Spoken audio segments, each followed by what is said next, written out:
Good morning magazine స్వాగతం. ప్రముఖ దినపత్రికలు వస్తున్న వార్తలు వెనకాల జరుగుతున్న పరిణామాలు చూద్దాం. ఈనాడు చూస్తే చెరువులన్నీ చెరిపేస్తున్నారు అన్నటువంటి వార్తని హైలైట్ చేసింది. ఇందులో అధికారం ఉందని రెచ్చిపోతున్న వైకాపా నేతలు, మంత్రులు, ఎమ్మెల్యేల అండతో ఆగడాలు, ఏమీ చేయలేక మిన్నకుంటున్న అధికారులు, ఏ జిల్లాలో చూసినా ఇదే దందా. 4 చినుకులు పడితే చాలు జగన్ సర్కార్ ఏలుబడిలో నగరాలు ఏర్లవుతున్నాయి, కాలనీలు నీట మునుగుతున్నాయి, పల్లెలు గొల్లుమంటున్నాయి, చెరువుల్లో కబ్జాల ఫలితమే ఇది. వైకాపా భూభాకాసురులే ఎందుకు కారణం. అధికార పార్టీ నేతలు కావడంతో రెవెన్యూ యంత్రాంగము చేష్టలుడికి చూస్తుంది. ఈ వార్త హెడ్డింగ్ చూసినప్పుడు చాలా మంచి వార్త చేశారు, ఎక్కడో కబ్జా చేసిన ఇష్యూస్ అని అర్థమవుతుంది. కానీ ఈ ముక్క చూశాక ఎంత దుర్మార్గమైనటువంటి వార్త అనిపిస్తుంది. ఎందుకంటే 4 చినుకులు పడితే చాలు జగన్ సర్కార్ ఏలుబడిలో నగరాలు ఏర్లవుతున్నాయి. విజయవాడలో రోడ్ల మీద నీళ్లు, లేకపోతే ఇది పాత బస్తీ దగ్గర నుంచి మొగలరాజపురం దాకా ఎక్కడ పడితే అక్కడ నీళ్లు నిలబడేటువంటిది ఇంతకుముందు చంద్రబాబు టైంలో లేవా? లేకపోతే కృష్ణానది ఓ పక్కన కరకట్ట యువతల దాకా నీళ్లు వచ్చేసేయడం చంద్రబాబు టైంలో ఉన్నది. అద్దీసేయండి, వర్షం వస్తే చాలు నీళ్లు ఊరంతా నిలబడిపోవటం అనేటువంటిది ఎప్పుడూ జరగలేదా చంద్రబాబు టైంలో? అప్పుడు కూడా అంటే చంద్రబాబు టైంలో చంద్రబాబు పార్టీ వాళ్ళు చెరువులు ముంచేస్తే వచ్చిందా? డ్రైనేజీ సిస్టమ్ పరమ దరిద్రంగా ఉన్నాయి. ఎందుకని 30-40 ఏళ్ల క్రితం డ్రైనేజీ సిస్టమ్స్ అయ్యి అప్పట్లో 1000 కుటుంబాలు 2000 కుటుంబాల కోసము కట్టినటువంటి డ్రైనేజీ వ్యవస్థ ఇప్పుడు అపార్ట్మెంట్లు అయిపోవడం, షాపింగ్ వ్యవస్థలు రావడంతో 1కి 4 అంటే ఒకళ్ళ కోసం కట్టింది ఇప్పుడు 4-5 వాడేటటువంటి స్థితి వచ్చేటప్పటికి నిండిపోతున్నాయి. దాని ఇంపాక్ట్ అన్నటువంటిది అసలు విషయం. ఇంకోటి, మనం ఎదవరకటి రోజుల్లో రోడ్డు మధ్యలో తారు రోడ్డు ఉంటుంది, అటు ఇటు మట్టి రోడ్డు ఉండేది. వాటర్ వెళ్ళి ఆ పక్కన ఉన్నటువంటి మట్టిలో ఇంకిపోయేది. ఇప్పుడు వచ్చేటప్పటికి పూర్తిగా రోడ్లు ఇవి వేస్తున్నాం మనం, తారు రోడ్డు, సిమెంట్ రోడ్డు. దాంతో నీళ్ళు ఎక్కడ ఇంకాలి? ఇంకడానికి లేనప్పుడు వచ్చేటటువంటి సమస్య ఇది. ఇది వాస్తవికమైన సమస్య. ఒక జర్నలిజం స్పిరిట్తో రాస్తే, ఆ యాంగిల్లో రాస్తూ దీనికి పరిష్కారాలు ఏదైనా నిపుణులతో సూచిస్తే అద్భుతంగా ఉంటుంది. కానీ ఇట్లాగా రోడ్ల మీద నీళ్లు నిలబడ్డాయంటే జగన్మోహన్ రెడ్డి కారణం అని రాసుకొస్తే, హైదరాబాద్లో నీళ్లు నిలబడుతుంటే మరి హైటెక్ సిటీ కట్టించాను, హైదరాబాద్ని అద్భుతంగా చేశానని చెప్పేటువంటి చంద్రబాబు నాయుడు కట్టించారని చెప్పేదే కదా. ఎట్లున్నాయి? ఎందుకు అమరావతి రోడ్ల మీద పరిస్థితి ఏంటి వర్షం వచ్చినప్పుడు? మరి అక్కడ ఏ చెరువులు కబ్జా చేశారు? చెరువుల కబ్జాకి సంబంధించిదిగో వీళ్ళకి మొత్తం టీం ఉంది. ఏ ఊళ్ళో ఏ చెరువు కబ్జా చేశారు రాస్తే అద్భుతం కదా. చక్కగా టీం ఉంది, మంచి టీం ఉంది. అది కష్టపడితే హోంవర్క్ చేస్తే చక్కగా రాయొచ్చు. కానీ రాజకీయ కోణంలో రాయాలనుకోవడం వల్ల బోడిగుండుకి మోకాలకు ముడిపెట్టడం వల్ల దాని విశ్వసనీయత చచ్చిపోతుంది. అయితే అభ్యర్థులతో బంతి ఆట. మంత్రులు, ఎంపీలు, ఎమ్మెల్యేలు అటు ఇటు గాల్లో. మంత్రి అమర్నాథ్ టికెట్, ఆయన స్థానం మలసాల భరత్కి. తీవ్ర వ్యతిరేకత ఎదుర్కొంటున్న ఉషా, వేణులకు వేరే స్థానాలు. ఎమ్మెల్యే అభ్యర్థులుగా ఎంపీలు భరత్, మాధవి, రంగయ్య, గీత. లోక్సభ అభ్యర్థులుగా భాగ్యలక్ష్మి, శంకర్ నారాయణ. చంద్రబాబు నాయుడు గారు చేస్తే అభ్యర్థుల మార్పులు అన్నటువంటిది లోక కళ్యాణం కోసం. జగన్మోహన్ రెడ్డి చూస్తే బంతాట. కేసినేని నాని ప్లేస్లో కేసినేని చిన్నిని తీసుకొచ్చి, లేకపోతే విజయవాడ వెస్ట్లో అటుపక్క నాగుల మీర వీళ్ళందరూ గొడవ చేస్తుంటే ఇంకోవైపున వేరే వాళ్ళని తీసుకొచ్చుకునేటువంటి ప్రయత్నాలు చేస్తూ ఉండటం. లేకపోతే జగ్గంపేటలో మొన్న ఏం మాట్లాడారు జ్యోతుల్ నెహ్రూ. ఇట్లాగా వైఎస్ఆర్ కాంగ్రెస్ పార్టీలో మార్పులే కాదు, తెలుగుదేశం పార్టీలో ఇప్పటికి కొన్ని మార్పులు చేశారు, ఇంకా మార్పులు చేయబోతున్నారు కూడా. ఎక్కడ ఎందుకు మన నంద్యాలలో ఫరూక్ని తీసుకురాలి, అంతకుముందు ఉన్నటువంటి అభ్యర్థిని తీసేసి భూమా వాళ్ళకి సంబంధించినటువంటి అభ్యర్థిని తీసేసి. కానీ అవి బంతాట కాదు, అది లోక కళ్యాణం కోసం. అదే జగన్ మారిస్తే కనుక లోక వినాశనం, లేకపోతే కనుక అభ్యర్థులతో బంతాట ఆడేస్తున్నారు.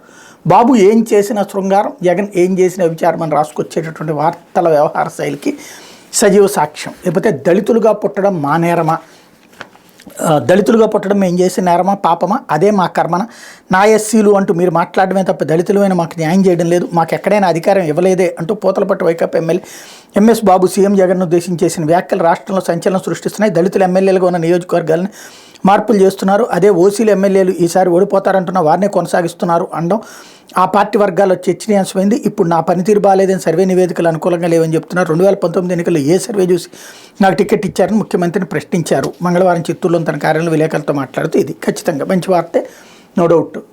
మరి ఇప్పుడు తీసినటువంటి వాళ్ళల్లో 3 రెడ్లను తీసేసి బీసీలకు ఇచ్చారు, అది ఒకటి. రెండవది 2019లో కూడా సర్వే చూసినే ఇచ్చారు, ఇప్పుడు కూడా సర్వే చూసినే ఇస్తున్నారు. ఇందులో సీట్లు మార్పుల్లో అందరూ ఉన్నారు. కాకపోతే ఇక్కడ ఇది హైలైట్ చేయడం అన్నటువంటిది హైలైట్ అవుతుంది సహజంగా. ఒక సిట్టింగ్ ఎమ్మెల్యే విమర్శించినప్పుడు హైలైట్ చేయడంలో తప్పేం లేదు. ఆయన మాట్లాడింది రైటా రాంగ్ అనేటువంటిది కాలం డిసైడ్ చేస్తుంది. లేకపోతే కాంగ్రెస్లో చేరేందుకు సిద్ధం, చర్చించేందుకే ఢిల్లీ వెళ్తున్నా వైతేపా అధ్యక్షురాలు వైఎస్ షర్మిల, కాంగ్రెస్తో కలిసి పనిచేసేందుకు సిద్ధమైన వైఎస్ఆర్ తెలంగాణ పార్టీ అధ్యక్షురాలు సీఎం జగన్ సోదరు వైఎస్ షర్మిల ప్రకటించారు. కాంగ్రెస్లో చేరే ప్రక్రియను పూర్తి చేసేందుకే బుధవారం ఢిల్లీ వెళ్తున్నట్టు చెప్పారు. కుమార్ రాజారెడ్డి కాబోయే కోడలు ప్రియా అట్లూరుతో కలిసి వైఎస్ఆర్ జిల్లా ఇడుపులపాయలోని వెళ్ళినటువంటి సందర్భంలో వార్త ఇది. ఇకపోతే నేడు జగన్ ఇంటికి షర్మిల, కుమారుడి వివాహానికి ఆహ్వానం అందించబోతున్నారు. షర్మిల ఇవాళ జగన్ ఇంటికి వెళ్ళబోతున్నారు అన్నటువంటి వార్త కూడా ఇక్కడ ప్రధానంగా హైలైట్ అయింది. పెళ్లికి సంబంధించిన శుభలేఖ ఇవ్వబోతున్నారు అన్నట్టు. ఇకపోతే వేల భవనాలు, కార్లు ధ్వంసం అంటూ జపాన్ పశ్చిమ తీరాన్ని అతలాకుతలం చేసిన భూకంపం, 55కు చేరిన మృతుల సంఖ్య. జపాన్ పశ్చిమ తీరాన్ని అతలాకుతలం చేసిన భూకంపం తాకిడికి ఇప్పటి వరకు మృతి చెందిన వారి సంఖ్య 55కు చేరింది. తీవ్రంగా గాయపడిన వారు 17 మంది ఉన్నారు. వేలాది భవనాలు, వాహనాలు, బోట్లు ధ్వంసమయ్యాయి అన్నటువంటి వార్తని హైలైట్ చేశారు. ఇకపోతే సాక్షి ఇవాళ అంటే పెన్షన్లు మొన్నటి నుంచినే 3000 రూపాయల పెన్షన్ ఇచ్చేస్తున్నారు. కాకపోతే ఇవాళ అధికారికంగా జగన్మోహన్ రెడ్డి ఆ కార్యక్రమాన్ని ప్రారంభించబోతున్నారు. వైఎస్ఆర్ పెన్షన్ కానుక అంటూ ప్రతి నెల 3000 రూపాయలు రాష్ట్ర వ్యాప్తంగా జనవరి 1, 2024 నుంచి 8 రోజుల పాటు పండుగ వాతావరణంలో పెన్షన్ల పెంపుత్సవాలు నేడు కాకినాడ రంగరాయ మెడికల్ కాలేజీ గ్రౌండ్స్లో జరిగే కార్యక్రమంలో పాల్గొని పెంచిన పెన్షన్ లబ్ధిదారులకు అందజేయబోతున్నటువంటి జగన్మోహన్ రెడ్డి అన్నటువంటి వార్తను హైలైట్ చేశారు. ఇందులో ఎన్నికలకు 2 నెలల ముందు వరకు ఇచ్చిన పెన్షన్ నెలకు 1000 రూపాయలు. గత ప్రభుత్వంలో ఎన్నికలకు 6 నెలల ముందు వరకు ఇచ్చిన పెన్షన్ల సంఖ్య కేవలం 39 లక్షలు.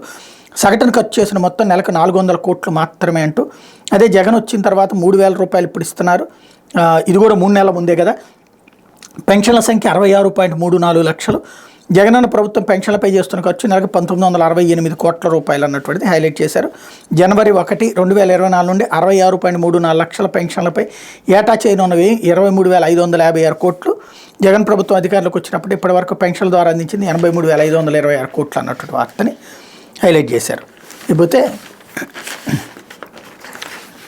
పెద్ద భరోసా పేరుతో బోధనాసుపత్రిలో గణనీయంగా పెరిగిన సేవలు, అరుదైన రుగ్మతలకు విజయవంతంగా చికిత్స, కార్పొరేట్ తలదన్నేల సదుపాయాలు. గత సర్కారు హయాంతో పోలిస్తే మైనర్ సర్జరీలు 73%, మేజర్ సర్జరీలు 52% పెరుగుదల. ఈ ఆర్థిక సంవత్సరంలో ఇప్పటికే 4.76 లక్షలు దాటిన మేజర్ సర్జరీలు. రికార్డు స్థాయిలో ఐపీ, ఓపీ ల్యాబ్ టెస్టులు. సీఎం జగన్ చర్యలతో సర్కారు వైద్యం బలోపేతం, ప్రభుత్వ ఆసుపత్రులు ప్రజల్లో పెరిగిన విశ్వాసం అంటూ కడుపు కింద భాగంలో జిస్ట్ అనే కణితి సమస్యతో బాధపడుతున్న విజయవాడకి చెందిన సునీల్కి గత మార్చిలో గుంటూరు జీజీహెచ్లో క్లిష్టమైన సర్జరీ విజయవంతంగా పూర్తయింది. బాధితుడి చిన్నపేగు డ్యూడినం జెజునం జంక్షన్ దగ్గర కణితి ఉన్నట్టు జనరల్ సర్జరీ విభాగ డాక్టర్ కిరణ్ కుమార్ గుర్తించారు. మెడికల్ జర్నల్స్ ప్రకారం ప్రపంచంలో ఇటువంటి కేసులు 2 మాత్రమే నమోదయ్యాయి. ఎవరిదైనా ఈ సమస్యకు ఎలా ప్రయత్నించాలని నిర్దిష్ట విధానాలు లేకుండా జనరల్ సర్జరీ విభాగం వైద్యులంతా చర్చించుకుని సాహసోపేతంగా నిర్వహించారంటూ ఓవరాల్గా ప్రభుత్వ ఆసుపత్రుల్లో సర్జరీలు బాగా చేస్తున్నారు అన్నటువంటి వార్తని హైలైట్ చేశారు. ఇది ఎంతగా ఎదిగితే ప్రజలకు అంత మంచిది. ఇకపోతే జనబలమే గీటురాయి అంటూ 24 అసెంబ్లీ 3 ఎంపీ స్థానాలకు పార్టీ సమన్వయకర్తలు నియమించిన సీఎం జగన్ 11 శాసనసభ స్థానాలకు సమన్వయకర్తలతో ఇప్పటికే తొలి జాబితా. మొత్తం 35 శాసనసభ, 3 లోక్సభ స్థానాలకు నూతన సమన్వయకర్తలు. సామాజిక న్యాయం, మహిళలు, యువతకు పెద్దపీట. గతంలో అగ్రవర్ణాలకు కేటాయించిన 7 శాసనసభ స్థానాలు తాజాగా 5 చోట్ల బీసీలు, 2 చోట్ల మైనార్టీలకు అవకాశం. 175కు 175 స్థానాలు విజయమే లక్ష్యంగా, అవసరమైన చోట్ల మార్పులు అంటూ ఇందాక బాబు చెప్పినటువంటి స్టేట్మెంట్కి విరుద్ధంగా ఇక్కడ ఓసీల సీట్లలో 7 సీట్లలో 5 చోట్ల బీసీలు, 2 చోట్ల మైనార్టీలకు ఇచ్చారన్నటువంటి విషయాన్ని ఇక్కడ బొత్స సత్యనారాయణ స్టేట్మెంట్ హైలైట్ చేశారు. లేకపోతే పింఛనే కాదు పెన్షనర్లు పెరిగారు అంటూ కొత్తగా మరో 1,17,161 మందికి పింఛన్లు మంజూరు చేసిన వైఎస్ జగన్ ప్రభుత్వం ఇప్పటికే 2 రోజులుగా జరుగుతున్న పెన్షన్ల పంపిణీ కార్యక్రమాలు పాల్గొంటున్న ప్రజాప్రతినిధులు. నేడు కాకినాడలో జరిగే కార్యక్రమాలు పాల్గొన్న ముఖ్యమంత్రి వైఎస్ జగన్ పింఛన్ల మొత్తం 1,967 కోట్లు. మెగా చెక్ ఆవిష్కరణ, అభివృద్ధి పనులు ప్రారంభం. పెన్షన్ల పంపిణీపై రాష్ట్రానికి దక్కిన స్కోచ్ ప్లాటినం అవార్డును కార్యక్రమాలు చూపించబోతున్నట్టు సీఎం జగన్ అన్నటువంటి వార్తని హైలైట్ చేశారు. అయితే మున్సిపల్ సమ్మె వాయిదా. సిఐటియు మినహా మిగిలిన సంఘాల నిర్ణయం. పారిశుద్ధ్య కార్మిక సంఘాల నేతలతో మంత్రుల బృందం సుదీర్ఘ చర్చలు. ఇప్పటికే కొన్ని డిమాండ్లు పరిష్కరించిన రాష్ట్ర ప్రభుత్వం మిగిలిన కూడా ప్రభుత్వం దృష్టి తీసుకెళ్తామని మంత్రుల బృందం హామీ అంటూ పక్కన సమ్మె జరుగుతోందని వాళ్ళు చెప్తున్నారు. సమ్మె వాయిదా పడింది అన్నట్టు వీళ్ళు చెప్తున్నారు. ఎంతవరకు వాస్తవం గ్రౌండ్ లెవెల్లో తేలాల్సి ఉంది. అసలు సిఐటియుకి ఎంతమంది ఉన్నారు, మిగతా కార్మిక సంఘాలకు ఎంతమంది ఉన్నారు. లేకపోతే సదరం స్లాట్ల విడుదల అంటూ జనవరి, ఫిబ్రవరి, మార్చి నెలకు స్లాట్లు. రేపటి నుంచి గ్రామ వార్డు సచివాలయాలు బుకింగ్కి అవకాశం అన్నటువంటి వార్తను కూడా ఇక్కడ ప్రధానంగా హైలైట్ చేసినటువంటి పరిస్థితి.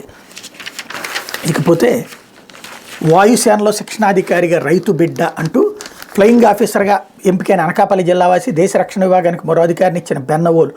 రైతు బిడ్డ భారతదేశ యుద్ధ విమానంలో శిక్షణ ఇచ్చే అధికారిగా ఎదిగారు. తండ్రి వ్యవసాయం చేసుకుంటూ కుమారుడు భారత సైన్యంలో చేర్పించగా తండ్రి కష్టానికి ఆశయానికి అనుగుణంగా ఆ కుమారుడు 21 ఏళ్ల ప్రాయంలోనూ ఉన్నత స్థానాన్ని అందిపుచ్చుకున్నారు అన్నటువంటి వార్తని హైలైట్ చేశారు. లేకపోతే ఎస్ఐగా ఎంపికైన సచివాలయ ఉద్యోగి అంటూ ఆరిలో నగరంలోని ఓ డివిజన్లో సచివాలయంలో ఉమెన్ ప్రొటెక్షన్ సెక్రటరీగా పనిచేస్తున్న మహిళా ఉద్యోగి పోలీస్ సబ్ ఇన్స్పెక్టర్గా ఎంపికైంది. ఇటీవల రాష్ట్ర ప్రభుత్వం చేపట్టిన నియామకాలు జోన్ 1 పరిధిలో రిజర్వేషన్ ప్రకారం ఏకైక ముస్లిం మహిళా ఉద్యోగాన్ని ఆమె సాధించింది. బీహార్కి చెందిన సహాముద్దీన్ కొన్నాళ్ల క్రితం తన కుటుంబంతో విశాఖ వచ్చి 6లో ప్రజాశాంతి నగర్లో నివాసం ఉంటున్నారు. ఆయన కుమార్తె సాహిబ్ అంజు చదువంతా విశాఖలోనే కొనసాగింది. ఇంటర్మీడియట్లో ఉండగా ఆమెకు వివాహం చేయడానికి తల్లిదండ్రులు ప్రయత్నించారు. ఇందుకు అంగీకరించిన ఆమె ఉన్నత చదువులు కొనసాగిస్తానని తెగేసి చెప్పి పట్టుదలతో ఇంటర్మీడియట్ పూర్తి చేసింది.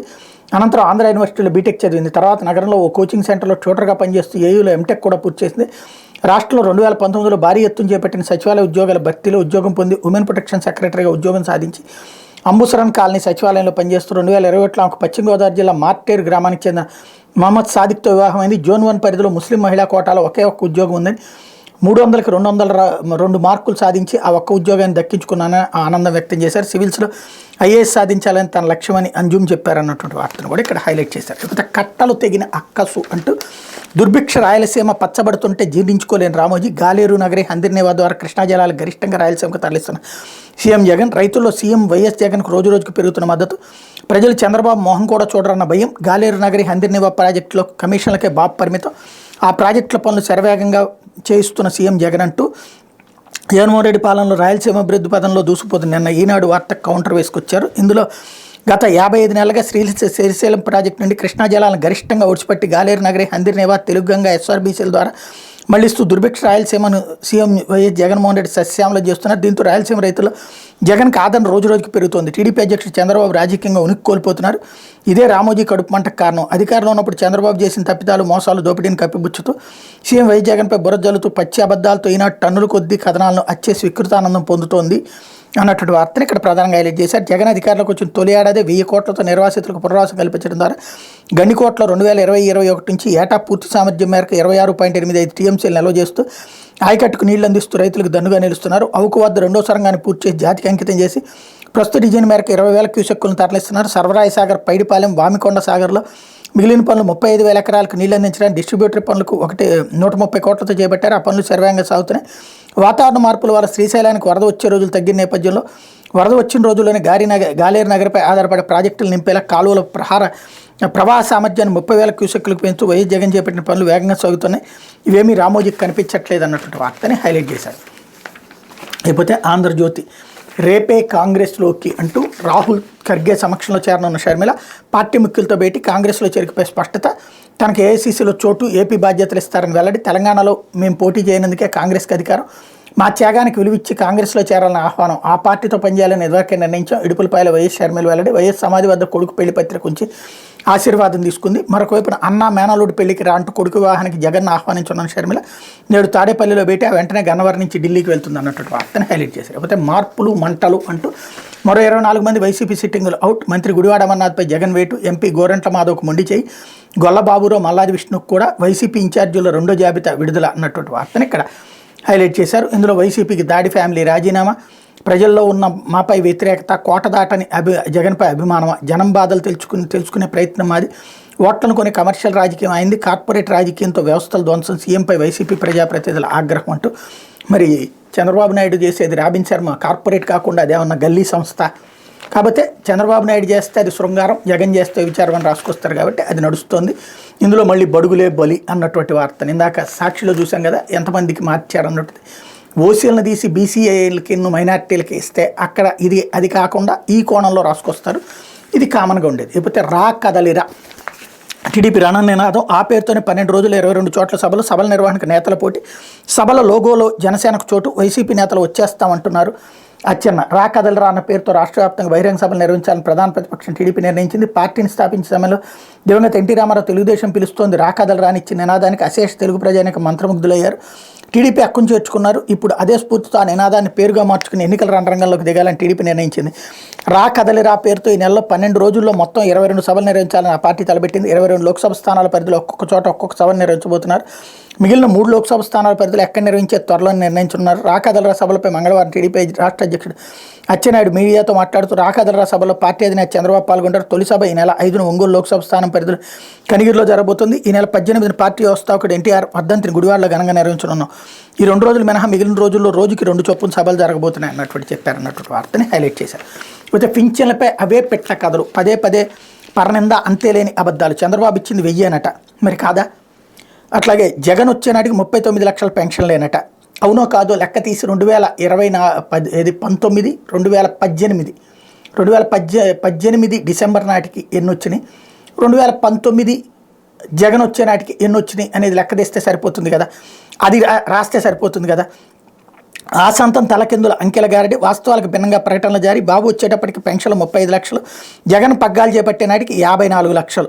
అంటే చంద్రబాబు హయాంలోనే అదనంగా 19 లక్షల మందికి పింఛన్. మంచి వార్త. కాకపోతే ఇక్కడ అసలు పాయింట్ నేను అడిగిందల్లా 2018 డిసెంబర్కి ఎన్ని ఉన్నాయి, 2019 ఫిబ్రవరి దాకా ఎన్ని ఉన్నాయి, ఆ తర్వాత ఎన్ని వచ్చినాయి, అప్పుడు లెక్క తెలుస్తుంది. పెన్షన్ కూడా పెంచింది 2000 రూపాయలు 2 నెలల ముందు, అంటే 6 నెలల ముందు అనౌన్స్ చేశారు, 3 నెలల ముందు ఏమో అనౌన్స్ చేసినట్టున్నారు. టోటల్గా అయితే 2-3 నెలల ముందే డబ్బులు వచ్చినాయి పింఛన్ అంతే తప్పించి 1000 రూపాయల పెన్షనే చివరి దాకా కూడా వచ్చింది. కాబట్టి అది ఇస్తే సరిపోతుంది కదా, అసలు విషయం తెలుసుకుంటుంది కదా. కాకపోతే రివర్స్లో వార్త అయితే రాసుకొచ్చారు. ఇకపోతే ఉద్యోగులపై చీలిక వల అంటూ ప్రభుత్వ వ్యతిరేకతను డైవర్ట్ చేసే ఎత్తుగడ, అనుకూల నేతలతో వ్యూహం అమలు, సర్కార్ని వ్యతిరేకించే సిబ్బందిపై కన్ను, విభాగంలో వారికి పనులు కాకుండా కట్టడి, వ్యక్తిగత స్థాయిలో భారీగా విష ప్రచారం, కొన్ని వారాలుగా అంగన్వాడీల ఆందోళన, తాళాలు బద్దలు కొట్టిన సచివాలయ సిబ్బంది, ఉద్యోగుల మధ్య ఉద్రిక్తతలు, కావాలని పక్కగా చేసిన కుట్రది, అనుకూలరాని బదిలీలు, పదోన్నతులు, ప్రశ్నించే వాళ్ళకి మొండి చేయి, ఇదేం తీరంటూ విస్తుపోతున్న ఉద్యోగ వర్గాలంటూ ఎవరున్నా అధికారంలో లేదు మేము సమ్మె చేస్తాం మా ఇష్టం వచ్చినట్టు ఇవ్వండి అంటే ఎవడో చంద్రబాబు నాయుడు చేసేదైనా అదే, జగన్మోహన్ రెడ్డి చేసేదైనా అదే. జగన్ చూస్తే విస్తుపోతుంటారు, అదే వీళ్ళు చూస్తే మారిపోతుంటారు. లేకపోతే ఒకవైపే చూడు అంటూ పట్టపగలు టీడీపీ కార్యాలయం ధ్వంసం చేసిన దిక్కులేదు, అర్ధరాత్రి మంత్రి రజనీ ఆఫీస్పై 2 రాళ్లు పడగానే అలిచారు. జగన్ జమానాలో పోలీస్ స్టోరీ, సొంత నియోజకవర్గాన్ని వదిలి గుంటూరు వెస్ట్కు వలస, న్యూ ఇయర్ వేళ టీడీపీ అభిమానులపై కట్టడి అంటూ చూడు ఒకవైపే చూడు రెండో వైపే చూడక, విపక్షంపై దాడులు జరిగితే అస్సలు పట్టించుకోవద్దు, అధికార పక్షాస్తులకు చిన్న నష్టం జరిగిందా ఇక రెచ్చిపోవడమే. జగన్ సర్కార్ హయాంలో పోలీసుల వైఖరిదే, టీడీపీ రాష్ట్ర కార్యాలయంపై పట్టపగల వైసీపీ మొక్కలు దాడి చేసి విధ్వంసం సృష్టిస్తే పోలీసులు నీళ్ళు, కానీ అర్ధరాత్రి పూట ఎవరు ఆకతాయిలు మంత్రి కార్యాలయంపై 2 రాళ్లు విసరగానే పోలీసులు తమ పవర్ చూపించారు. చిలకలూరుపేట ఎమ్మెల్యే విడుదల రజని అక్కడ తిరిగి గెలవరనే ఉద్దేశంతో గుంటూరు పశ్చిమకు వలస వచ్చిన సంగతి తెలిసిందే. ఎన్నికలకు 3-4 నెలలు ఉండగానే ఆమె తనకు ఓట్లేసి గెలిపించిన చిలకలూరుపేట ప్రజలు గుడ్ బై చెప్పేశారు. గుంటూరు పశ్చిమ నియోజకవర్గంలో టీడీపీ సానుభూతి పనులు ఎక్కువగా ఉండే చోట ఎన్టీఆర్ విగ్రహం ఎదుటే ఒక అద్దె భవనంలో తన కార్యాలయాన్ని ఏర్పాటు చేసుకున్నారు. జనవరి 1న ప్రారంభించేందుకు ముహూర్తం పెట్టుకున్నారు. అయితే ప్రతి ఏటా డిసెంబర్ 31 అర్ధరాత్రి టీడీపీ అభిమానులు ఎన్టీఆర్ విగ్రహం వద్దకు వచ్చి సంబరాలు చేసుకోవడం ఆనవాయితీ. ఆదివారం అర్ధరాత్రి కూడా ఏర్పాటు చేసుకున్నారు. కానీ అక్కడ మంత్రి రజని కొత్తగా ఆఫీస్ పెట్టుకుంటున్నారంటూ పోలీసులు హడావిడి చేశారు. టీడీపీ అభిమానులు అక్కడ గుమికూడకుండా అడ్డుకున్నారు. అయితే అర్ధరాత్రి 12 వరకు టీడీపీ అభిమానులు అక్కడే ఉండి కొత్త ఏడాదికి స్వాగతం పలికారు. అక్కడి నుంచి తిరిగి వెళ్లే సమయంలో 2 యువకులు దూరం నుంచి పార్టీ కార్యాలయంపై రాళ్లు విసిరారు. దాంతో అద్దాలు స్వల్పంగా ధ్వంసమైనాయి. రాళ్లు వేసింది నిజంగా టీడీపీ అభిమానులు అనేది కూడా తెలియదు. ఇంతకంటే దిగజారుడు వార్త ఉంటుంది. ఎన్టీఆర్ భవన్ మీదకి వైసీపీ వాళ్ళు వేసింది అది తప్పని అన్నాం. ఇక్కడికి వచ్చేటప్పటికి ఇంత దరిద్రంగా కవర్ చేసుకురావడమా, వాళ్ళు అబ్బ సొత్తు అన్నట్టు వచ్చేస్తారట, వాళ్ళు రాళ్ళేస్తారట, రాత్రి అంతా పర్మిషన్ తీసుకోకుండానే ఉంటారట, దాన్ని కవర్ చేసుకుంటూ ఇంత అడ్డకోలుగా వార్త రాస్తారట. సిగ్గు శరం లేని జర్నలిజానికి సజీవమైనటువంటి సాక్ష్యం. ఇంతకంటే నీచంగా దిగజారదు ఇక అనుకున్న ప్రతిసారి దిగజారడం వీళ్ళకే చెల్లుతోంది. లేకపోతే జగన్ నమ్మినందుకు ఆత్మహత్యలేశారని తగ్గని అంగన్వాడీలు, మున్సిపల్ చర్చలు విఫలం, టోటల్గా ఉద్యోగ కార్మిక సంఘాలను రెచ్చగొడుతూ సాగుతున్నటువంటి కార్యక్రమం అయితే నడుస్తూనే ఉంది. ప్రస్తుతం అదే కార్యక్రమం సాగుతూనే ఉంది. ఇది దినపత్రిక వచ్చిన వార్తలు వెనకాల జరుగుతున్న పరిణామాలు.